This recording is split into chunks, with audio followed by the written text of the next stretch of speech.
Hello, my name is Adrian Rios. I work for Travelers Insurance Company, and today I will be presenting my program design for injury evaluation and reserving. At Travelers Insurance, they always make an effort to lead with the why. Their why is to continue to be the insurance company of choice for their customers, business partners, and employees. They want to ensure that every training that they do always ties back to their why. To that end, travelers needs to continue to challenge their why. It is commonly known that evaluation and reserving is an issue within the insurance industry. A 12-month historical deep dive into travelers' evaluation and reserving practices was recently completed. This deep dive revealed that travelers is no different than the insurance industry and also has room for improvement. Specifically, it revealed 4 root causes: inconsistent reserve to settlement ratios, inconsistent settlement ranges for similar injuries and similar claimant traits, inconsistent use of jurisdictional nuances for injury evaluations, and increased litigation costs due to inaccurate evaluation and reserving. For travelers, the challenge is simple: to be able to consistently evaluate and reserve any injury claim, no matter the line of business, the type of injury, or the jurisdiction. In order to approach this problem, travelers must first understand their population profile. As you can see, 60% of the group is female, 40% is male, 90% have a bachelor's degree or higher, 85% of the people taking the training will be individual contributors, while 15% will be from the management level, and 100% of all employees write and speak English at a college level.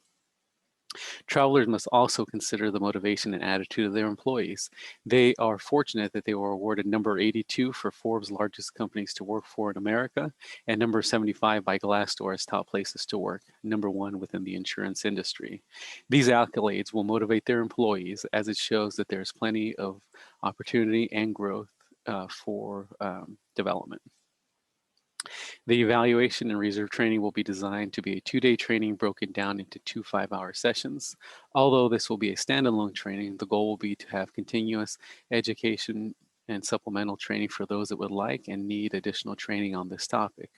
The educational program implementation process will be with large groups of 25 to 35 employees participating both in person and online. During these sessions, learning will take place via instructor-led lecture, video examples, tip sheets, SharePoint sites, discussions, and learner presentations.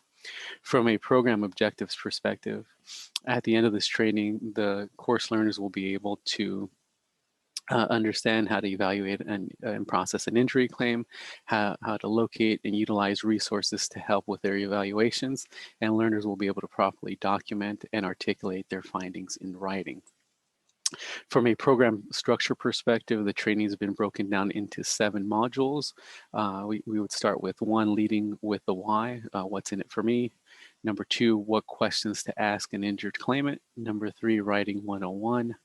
Number 4, locating internal and external resources. Number 5, common treatment plans. Number 6, subjective injuries versus objective injuries. And number 7, additional expense costs and considerations. We also have 7 learning objectives, which are to be able to recite a list of basic questions to ask when someone is injured. Number 2, to write and properly document the type of injury the claimant has sustained in their accident. Number 3, to locate medical resource websites. Number 4, to identify common treatment plans for alleged injuries. Number 5, to identify the most common treatment sequences. Number 6, to be able to articulate the difference between a subjective and an objective injury. And number 7, to be able to recite additional costs and considerations. All of the learners will be adults, as such an andrological model will be used to deliver the instruction. The program designer will leverage an andrological learning analysis to help guide their strategy. According to Knowles in 2015, the program designer will need to consider core adult learning principles, which are self-concept of the learner, prior experience of the learner, readiness to learn, orientation to learn, and motivation to learn.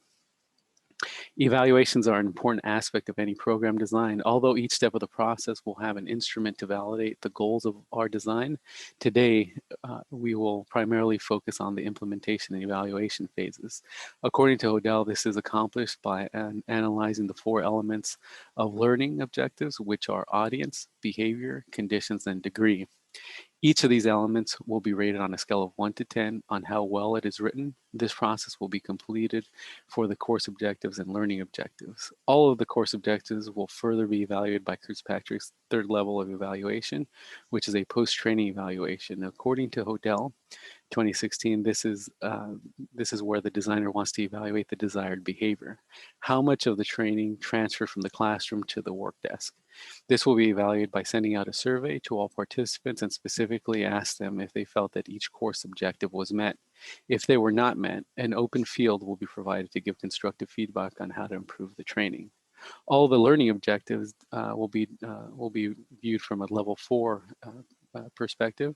This is where the program designer will want to validate what was accomplished by the training. How impactful was the training to the overall technical development of the participants?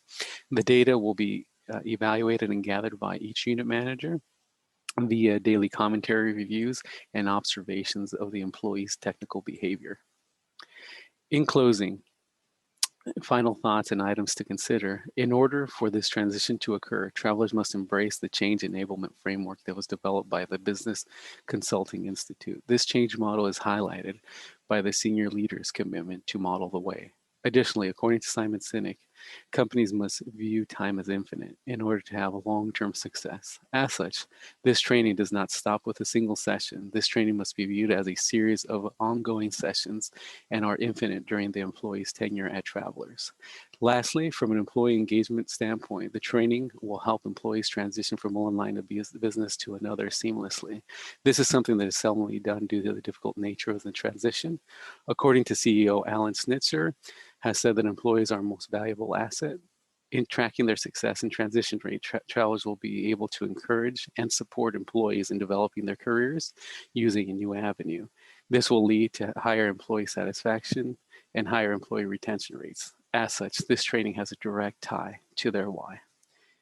Thank you for your time and listening to my presentation today. Have a wonderful day.